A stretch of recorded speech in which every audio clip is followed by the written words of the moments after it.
How to use the Rednote App 2025. First, download the Rednote app from the Google Play Store. Once downloaded, open the app. You'll be greeted with a simple sign up screen. For ease of access, you can use your existing Gmail account. Simply tap the Sign in with Google and follow the prompts.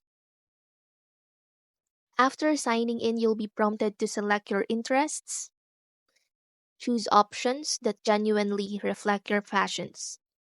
These are the main sections of the app. We have here the Explore tab. Within Explore, you'll find several subsections. We have For You, Live, Fashion, Learning, and Career.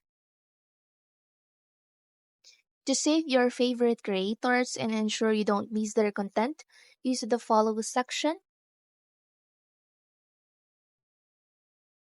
The Nearby feature allows you to discover users and content from your local area. Finally, let's look at your profile.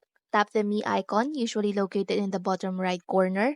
Here you can manage your profile settings, change your username, and most importantly, create and share your own videos. And that's how you use the Rednote app 2025.